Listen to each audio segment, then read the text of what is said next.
Lake Placid, New York, and they were treated to a good first heat. Team Ivo Rug, 5th place. Ivo Rug is here because he's got great two-man driving abilities. Puts himself in great medal position, but here's the big story. Team Martin Annen, he's fighting for the World Cup title with him and Pierre Lueders. He's got to finish within 2 positions of Pierre Lueders. And Martin Annen's in 4th place.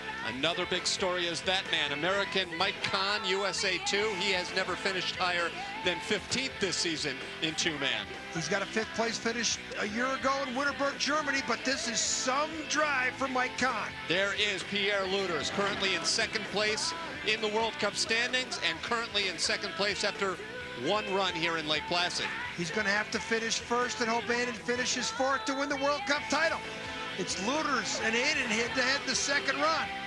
Run 1 leader is probably the most consistent driver of the year, Alexander Zubkov, and Russia won. He's won a couple other medals in two-man bobsledding, but never a gold. He's never been in 1st place the end of the first heat. So Zubkov and Russia looking very good here on the Lake Placid track. Since they have re-emerged as a power in this sport, Russia has done very well on this track in Lake Placid.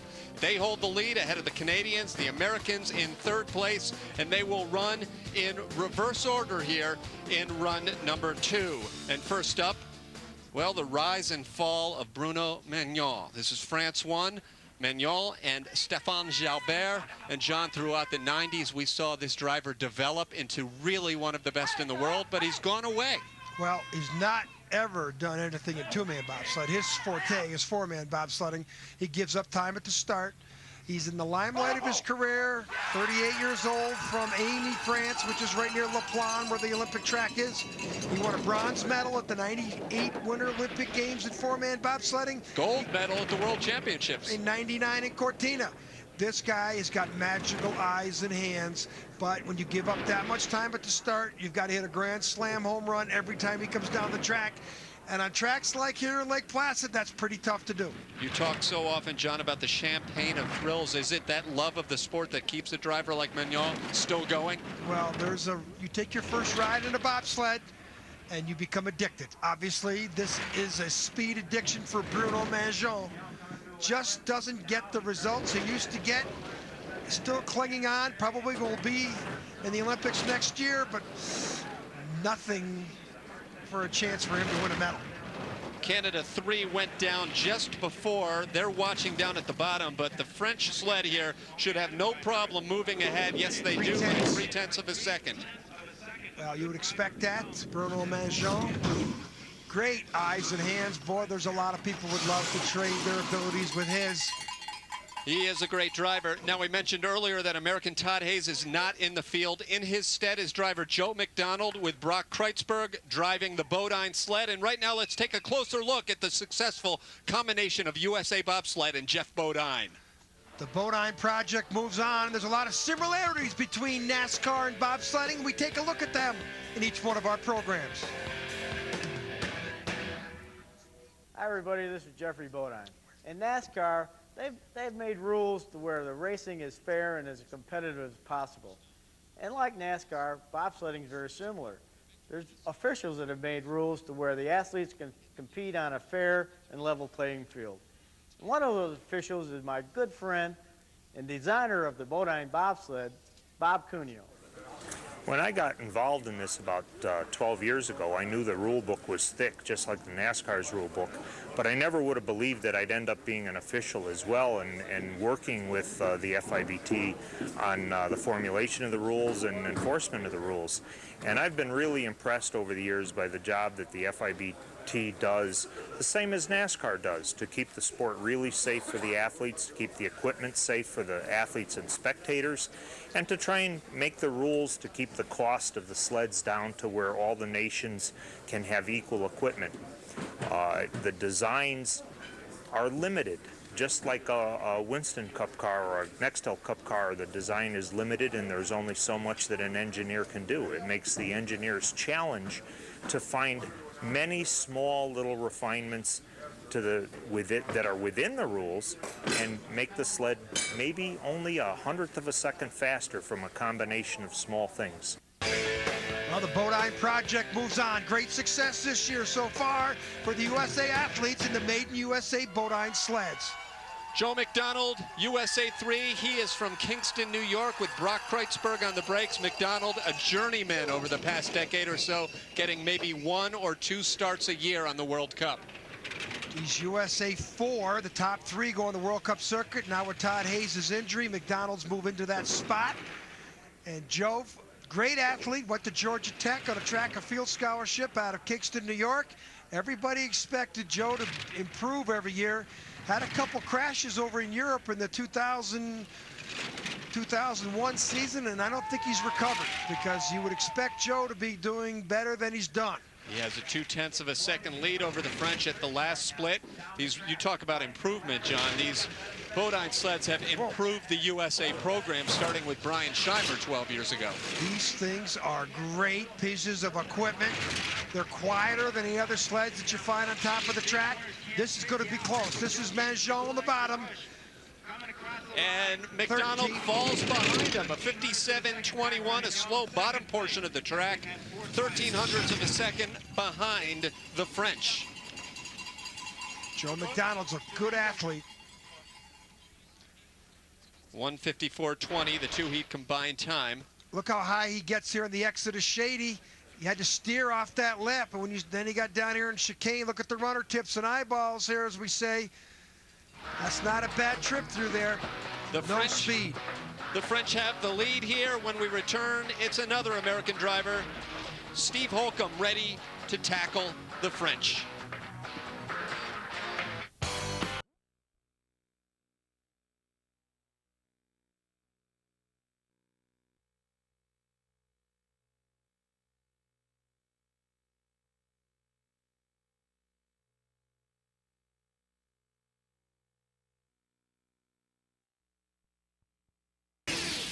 USA 1 is driven by Steve Holcomb, who earlier talked to me about sliding on his home track.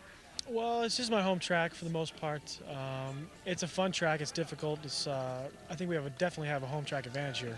We've been down this 100 times already this year. I know all the little ins and outs of each corner, and I'm excited. Fortunately, I haven't had my 2-man there this year. It just hasn't really clicked for me until the end now, and I've had a pretty decent first run so far. I had a little trouble in chicanes, and I think I was in 4th place up until then, and I had a couple of three hits, I think, down there, and it pretty messed me up pretty bad. So I think it should be a good second run. I'm just see what I can do, maybe reel some people in from 13th and give it my best shot. And already on course is 24-year-old Steve Holcomb from Park City, Utah, with Curtis Tomasevich on the brakes. Another young pilot, one of the youngest pilots in the field. Been driving for 3 years. Used to be a pushman before the 2002 games. And he's got that look in his eyes like he could be a good driver. Good athlete, gets decent start times. He's gone from a plus to a minus. That's a good sign. He's had some good results in 4-man. Now, while we were away at the break, that team there, Russia 2, took over the lead. But Holcomb crosses the finish line in 1:53.43. Yes. And so the American moves into first place. Brian Scheimer, the coach at the top, thrilled with that result. Well, Holcomb can drive, and he had a much better second run than the first run. Everybody expected him to be up in the top 10. So Steve Holcomb, as I mentioned, some good 4-man results still emerging, John. Look at the runner tips here. If you could sneak through there like this, that is a great run. You won't see many people get through that chicane that straight. The Bodine sled there was perfect. Speed, he was right up there with Manjean. That's a good sign. He's always looking at his times. Drivers always do that. The second they finish, they ask, how did I do? Put that right in their little mental computer. Here's Austria number 2. The driver is Jürgen Locher and his brakeman Johannes Wipplinger. 11th place after run 1. That's his best heat of the year. He is very, very rarely in the top 20. They go to the second run, they go to 20th place to 1. Austria, another country with a proud tradition in bobsled. They've had World Cup champions. They had an Olympic gold medalist in 1992. Ingo Appelt, that was in 4-man bobsledding in Albertville. He used to be real dominant back in the 50s and 60s and 70s. But Wolfgang Stampler, the Austria 1 pilot, he's 5th in World Cup standings. We'll see him in a couple sleds probably. And 2,400s down is Lochner. That's to the American at the bottom. John, we talk about the sleds, we talk about the athletes, but the runners, they have to have the runners set up for weather conditions such as these. Well, there's only 2 sets of runners they're allowed with the new rule changes, and they're stuck with cold set of runners. Look at that. Wow, best speed, but he just threw the speed away. He was 2,400s down at the halfway point, had good speed in the bottom, but that might have really cost him. So, Austria 2 will not do it. No, they drop back 2 spots. So good news for the Americans, bad news for the Austrians. 57.05, a slow time here in run 2. Just as a point of perspective, that's some 2.5 seconds slower than the track record. Here now, Germany 2, Matthias Hoppner, Christian Reppe. 4-man specialist, just getting some trips down the track. They were actually tied with the Austrians to the 100th of a second after run 1. German military guys, both of them. Hoppner gets a lot better results in 4-man. In fact, he won his first ever World Cup medal here at the last event in Lake Placid in November of 2003. He won a bronze in the 4-man. John, veteran, as we take a look at the run, veteran Rennie Spies has been doing a lot of 2-man driving. Not here. Not here, resting a bad back. Has played here for a couple of years. He will be in Calgary at the World Championships, which is the next event coming up. Just the 4th fastest speed right there at that spot on the track. Nat, 2,300s down. He's going to need to be perfect down here. You can find time here in the bottom, but you have to have the perfect eyes and perfect hands and a great sled setup for the high speeds and chicane. Can he get through there? Oh, just clipped that wall. He had the best speed. It's almost a case where if their speed is good, they're going to make the mistake. Yeah, that just barely. Holcomb got through there. Hoppner didn't. There's the difference. Wow, 1700ths of a second. So disappointment for the Germans and delight for the USA. They continue to hold on the lead midway through run 2.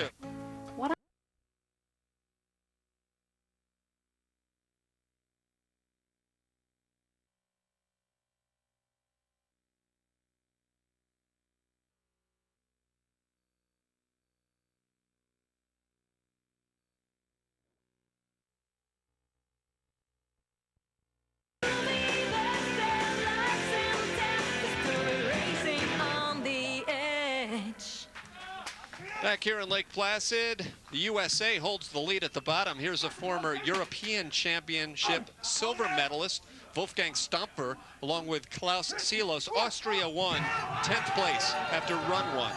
Another 4-man specialist. This guy gives up a lot of time at the start, but this guy has a lot of talent. He can find time on the bottom part of the tracks. He does better on 1,500 meter tracks like Altenburg, like Lake Placid, like St. Moritz, because he gives up time at the start. But his driving abilities at the bottom, that extra couple 100 meters gives him a chance to make a comeback. He's down 10 at that clock. Once again, this is the final World Cup of the season being held here in Lake Placid. The title will be decided a little later on in this race. And this is where Stampfler's dangerous. If he gets a straight shot through the chicane with good speed, he could be the leader. Nice.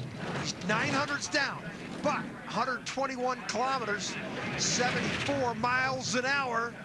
This will be very This is going to be very close. He had about a 1/10 of a second lead over the Americans. Did he lose it? Oh, yes, 200. 200ths of a second. So the USA continues to move. Now they're in the top 10. Well, he just ran out of track. 2,500 more meters of track, he would have been the leader. He can drive. Monaco won. Serville and Gattuso. 9th place after run 1, and it all goes back to His Serene Highness Prince Albert driving for Monaco as the Americans watch on with the lead. Albert planted the seed, and now the Monegasque, John, are very competitive. Yeah, so competitive. They were 4th last year in the World Championships in Koenigsee, which shocked everybody, but they were smart. After the 2002 games, they hired Swiss competitor Christian Reich, who had just won a silver medal in Salt Lake City. He retired. They hired him as the coach, so the Monegasque, they're driving Christian Reich sleds, Christian Reich runners, and they're being coached by Christian Reich. USA won. with the lead. Still ahead in this race, USA number 2 and driver Mike Kohn in 3rd place after run 1, and Canada's Pierre Lueders going for the World Cup Championship. But here is Monaco 1 with a 500ths of a lead out of Shady. And he's accelerating from -1 to -5. The key's going to be down in the chicane, 122 kilometer speed, but he's got to get straight through that dangerous spot. He's got the best speed, but he did not get straight through. Again, it's a case of great speed, not great control. That is such a minute part of the track that can eat your time alive, and the Monegasque just threw away their time there. Look at that, 300s. He just beat 2 teams in a row, 1 by 200s, 1 by 300s. So Steve Holcomb and Curtis Tomasevich of the USA continue to move up in the standings. They can do no worse than 9th place. That's the best finish ever for that American sled. Well, you want to see how not to do it? Best speed right up to this point here. Watch the bump, catch it. Now look at the rudder tips. That is not a fast way to get down the track. The top 8 coming.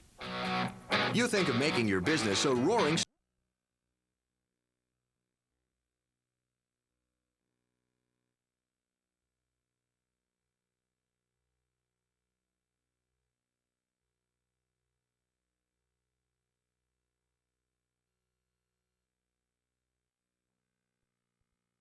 appearance. They were here, but they finished out of the top 20. We only see the 20-1 in the second run.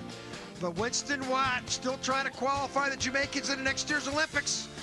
The crowd still loves them. One thing is for certain, as you said, they are crowd favorites, and they always come down with a smile on their face, although Winston Watt there looking a little serious about his driving. Very good athletes, those Jamaicans. Canada number 2, 8th place after run 1, Jason Krause and Florian Linder. You know, back in Winterberg at the first race of the year, Krause was in 4th place, I believe, or 5th place after run 1. He dropped back and has continued to drop back all season long. Well, you and I both know this guy is a good pilot. He gives up time at the start. But the guy with the fastest speeds in the first heat down in chicane was Jason Krause right here. This guy can drive, and this is his type of track. A track that offers the drivers different lines in and out of the corners. A lot of the tracks like Calgary, Salt Lake, Winterberg, Innsbruck are tracks that you don't really do much steering on at all. So it's all about power start times and good equipment. Here in Lake Placid, you got to be a driver. And this Jason Krause is showing he's a good driver. The World Championships will be coming your way from Calgary after this Lake Placid race. It's 900s down at Shady. It's down to 6. Now we're looking for 122 kilometer speed. He's got that right in the nose. Just He's a small stuck rub. through there. A small rub. That's about the best we've seen. +6 to +3. This is going to be another close call. The Americans have been holding on. 2 consecutive sleds. They've won by 200s and 300s. And Canada, this too. time they don't. They lose by 5. Canada, too, holds on. Jason Krause and Florian Linder move into the lead. They hold their position in the top 8. It's about the length of your finger and about 1 3/4 miles distance. The length of your finger. Hard to figure out where you win or lose that. John, generally it takes a lot of experience to develop that great driving skill that you alluded to, and Krause has really been at it as, again, we take a look, as I mentioned earlier, the 25th anniversary. Eric Heiden, the USA Olympic hockey team, Ingmar Stenmark, all of the heroes here at the Olympics in 1980, and new heroes are being born here in the World Cup finale. Here it is, the gold medalist from that 1980 Winter Olympic Games 4-man bobsled competition, coach of the German team, Meinhard Niemer. Then it was East Germany. He broke the first mile-a-minute barrier over at the old track just a couple 100 meters away. Thrilling moment in the history of Mount Van Hovenberg. He'll be remembered forever. Italy won. Fabrizio Tosini and Samuela Romanini. As Canada has the lead down at the bottom, and it's only fitting after Meinhard Niemer, we see the Italians, because Meinhard Niemer inherited the throne from Eugenio Monti, the great Italian pilot, arguably one of the best in the world. The best ever. Monti just passed away last year. They renamed the track in Cortina the Eugenio Monti Pista. The new track in Torino, they have a curve at the bottom part of the track called the Monti Curve. And Torsini is the best hope for the Italians at the next Olympic Games in Torino. He's had some very disappointing early season results, but has been quietly coming on, getting into the top 10. And here, he's got a chance for another good finish. He's Best finish was a 6th place on that track in Torino. 1700s down on the exit of Shady. It's down to 1400s lead. And John, just 100th separated them after the first run. He was perfect through the chicane. But he didn't have speed. He did not have 122 kilometers. This is going to be another one right to the 100th. We've seen 3 consecutive sleds within a finger length distance separating them. And here's another one, but Tosini comes through. And look at the Italian coaches. Antonio Tartaglia, one of those coaches up there, a gold medalist at the 1998 Winter Olympics, and the tradition continues for Italy, 153.28. Tosini's been coming on, and he needed to be perfect down here through the chicane. We've seen big mistakes, and look at him, he snuck through there perfectly. That's why he's the leader. The top 6 coming up when we return to Lake Placid.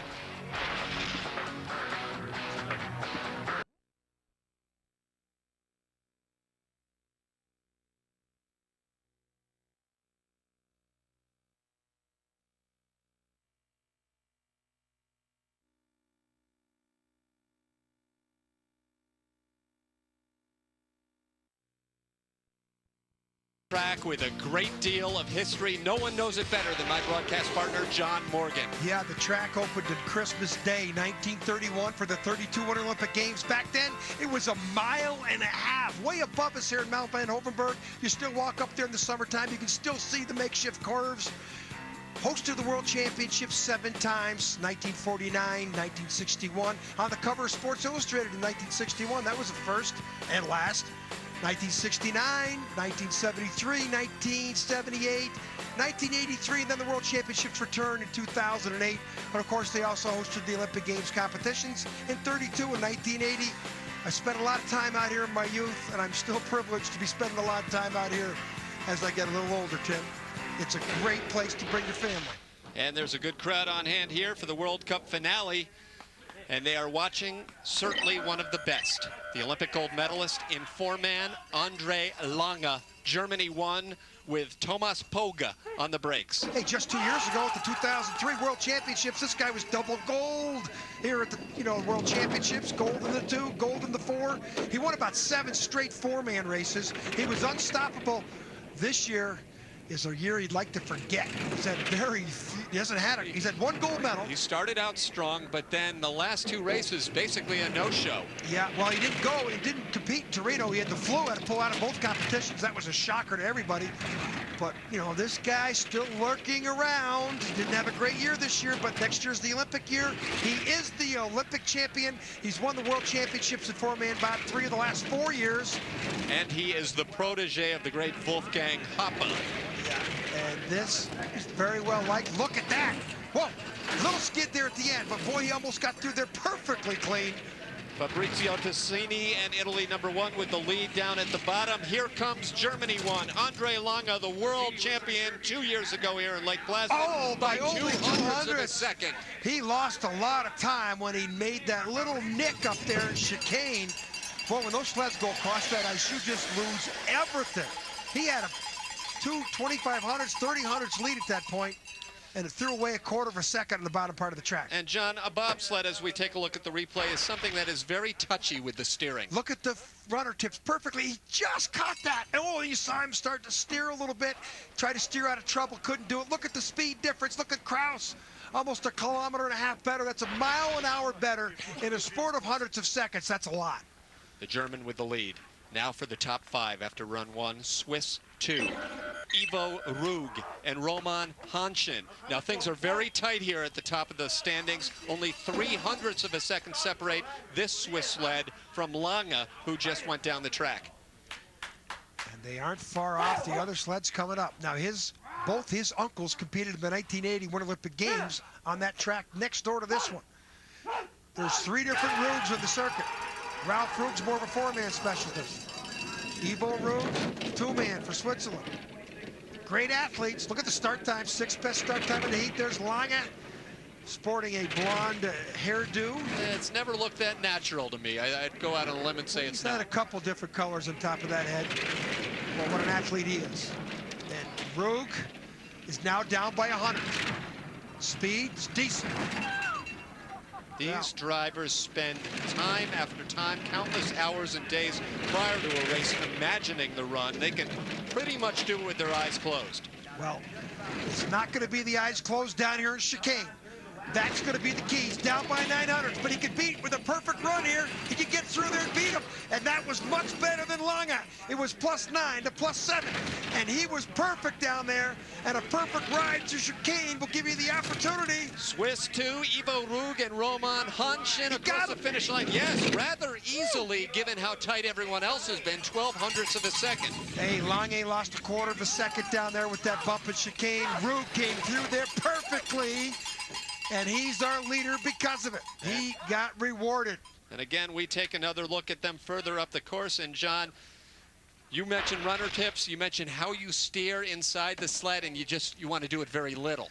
The least amount of steering is the guy who wins. It's a big misconception in our sport team. It's not the guy who steers the most that wins. It's the guy who steers the least. Look at the runner tips and eyeballs. He snuck through there perfectly, and he's our leader. We're down to our final 4 sleds with Switzerland on top. When we come back, their teammates, Swiss 1 and driver Martin Annen, will go for a World Cup Seasons Championship, while American Mike Kohn tries to win his first ever World Cup medal.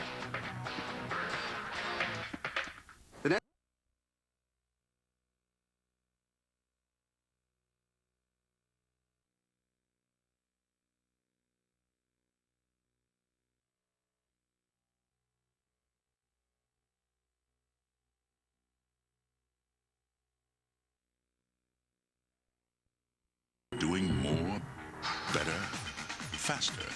Because we know when the difference between winning and losing is 1/1000th of a beat of your heart, there's no such thing as obsessive. Verizon, proud sponsor of USA Luge since 1985.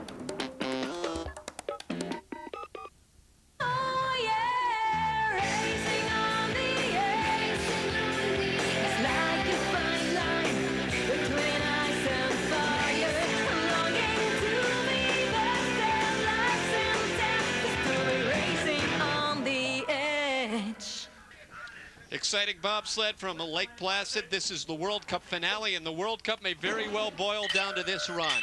Switzerland #1, Martin Annen and Cedric Grand. Annen with the World Cup lead, and John, if he holds on to his spot here, he will all but win the World Cup. He will almost clinch it. He has to at least maintain his position first. Pierre Lueders wins the gold medal. Then there's a bunch of tiebreakers that come in. It could come all the way down to speed rankings because they've got this similar amount of victories. They'll have similar amount of second place finishes. It's right down to their 3rd, 4th place finishes. The thing is for Annen, he controls his destiny right here. He's got to get to the bottom as the leader. And first things first, he has been doing very well. He's won the last 2 races, 3 of the last 4. In fact, he was 2nd in the 1 race of the last 4 he didn't win.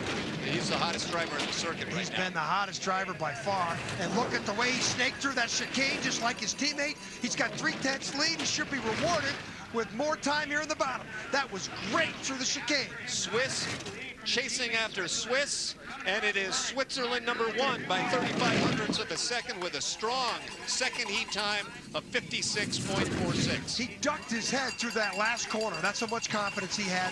Ducked his head for aerodynamics. He's the leader, and I think he's got a great chance to win the World Cup title. It's all in Lueders' hand now, and it couldn't have done it any better. Look, can he get through here? Look at the rudder tips. That's the way to get through the chicane, which is the graveyard of time on this track. So the Swiss have the lead, and they're reacting with delight at the top. We're down to our final 3 sleds, and up at the start is American driver Mike Kohn. In 3rd place after run #1, I caught up to Mike Kohn and asked him about sitting in the medal position. Good. Well, hopefully we can keep the same momentum going. This is Alex, my brakeman's first World Cup, but he's doing a good job, and hopefully we can just do the same thing all over again and stay where we are. Is track work to your favor? This is my favorite track. Mike Kohn, 32 years old, from Chantilly, Virginia, and as he mentioned, Alex, that would be his brakeman, Alex Sprague. Kohn, an Olympic 4-man medalist as a crew member in 2002 behind Brian Scheimer. First time he slid with Sprague, big guy with track and field background, decathlete. And look at the technique. Look at Sprague's head. A lot of bouncing left to right. That's where they get in. Sprague's a big man. He's 6'3". Oh, that was a violent tap up top there on the exit. And of John, curve 3. He's already down by 300. They only had a 100th of a second lead over Annen, and that's certainly not safe against the best. Well, that's because Annen had a better start, but this is where the Bodine sled flies. That's a good sign there, +3 to only +4. It looks like he's almost stopped the bleeding. Now, if he gets into the 122+ kilometers an hour, he got through the chicane perfectly the first heat, and he didn't do it there. He had it down to +3. Couple taps could cost him, but still, this is going to be Mike Kohn's best finish ever. Will it be a World Cup medal, however? Here he comes towards the finish as the Swiss watch. Oh, he falls back a spot. So all sorts of stories going on here. Kohn with a 4th, his best ever finish, but with Martin Annen moving up one spot, First John. spot, he guarantees himself. He's just won the World Cup season title, and that's very important because that gives Switzerland 3 sleds in the World Championships. Everybody else only has 2 sleds. Big deal for Switzerland. So Martin Annen raising the hand of teammate Cedric Grand. He has won the World Cup title. Will he win the race? We're not sure yet. We still have 2 more sleds remaining. Pierre Lueders and Russia's Alexander Zubkov coming your way when we return.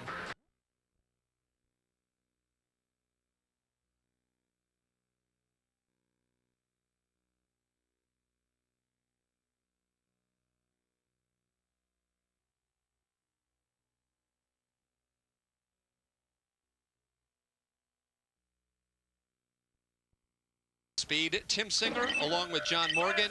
Whether he knows it or not, Canada 1's Pierre Lueders has just lost out on the World Cup season championship, but he and Lascelles Brown, Canada 1, still have a chance to win this race. I'm sure he knows what has happened, but he's got to wipe the computer clean and now put a perfect run down, get in the leader's box, and see what Russian Alexander Zubkov can do. Lueders has won World Cup titles before. He's won many events. Zubkov has never won a 2-man gold. So there'll be a lot of pressure on Zubkov, but Lueders has got to get to the bottom ahead of Annen. 9 years ago, the World Championships were last in Calgary, and Lueders really emerged there with some silver medals, and he has been going strong ever since. He won the last event in 4-man in St. Moritz. There's a big mistake in chicane. He's got a 3/10 lead, but a lot of that time's going to get blown away. But Lueders, they're saying now, with 2 or 3 victories this season, he could do double gold in Calgary. And right now, he wins by 17. He doesn't win the race yet, but he wins out over the Swiss. He holds on to his position, and really, he's put the pressure with that strong run on the final sled to come. I don't know how strong a run it was, though. He was sideways in chicane.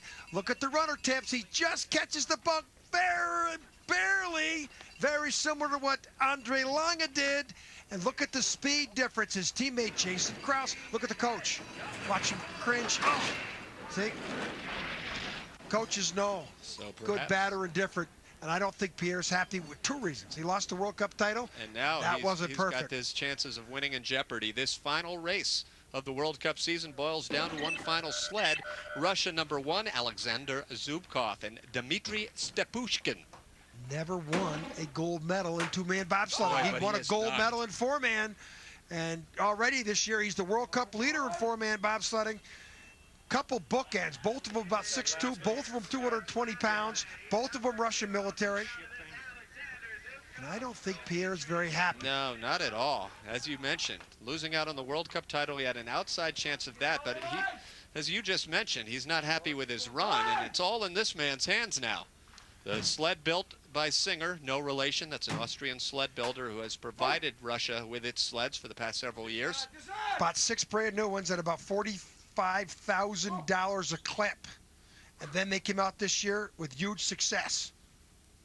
It's really amazing how this program has just come out of nowhere again in the past few years. Just consistent military athletes. There's our standings.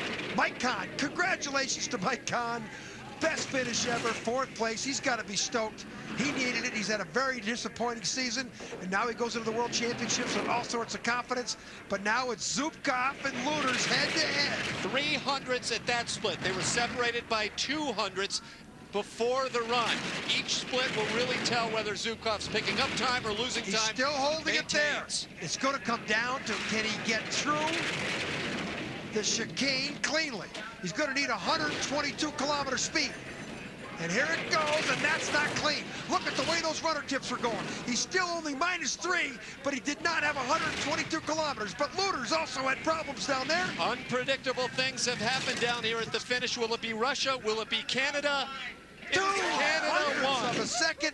Lueders celebrates. The Russians look on. Another silver medal for Zubkov. But I got to tell you, John, as you alluded to earlier, we see the second place graphic. I have never seen a more subdued Pierre Lueders in the winner's circle. Yeah, he says, well, we threw away that World Cup title 2 weeks ago in St. Moritz, Switzerland. But hey, Lascelles, he congratulates Martin Annen, congratulates the Swiss. There's a lot of camaraderie in this sport. No question about it. A lot of great camaraderie. But Lueders is the winner. But, you know, Zubkov, he knows, hey, 200ths of a second. You know, 2-man, I'm not as good as I'm better in the 4-man. For Pierre Lueders, it is possibly the best season in an already illustrious career that includes Olympic gold medals, World Championships, and he's headed home to the World Championships. He heads home with a 200th of a second victory over the Russians. Great showing, as John mentioned, for Mike Kohn, USA 2, Steve Holcomb, USA 1, 4th and 9th place, as we look at the rest of the standings here at the World Cup finale in Lake Placid. John, a great race. Great race. And the 25th anniversary of the Winter Olympic Games in Lake Placid, New York. Big celebrations going on in town. Bobsledding, real traditional sport here in Lake Placid. When we return, we will talk to that man, Pierre Lueders, and the World Cup champion, Martin Annen, and give you the final results and much more.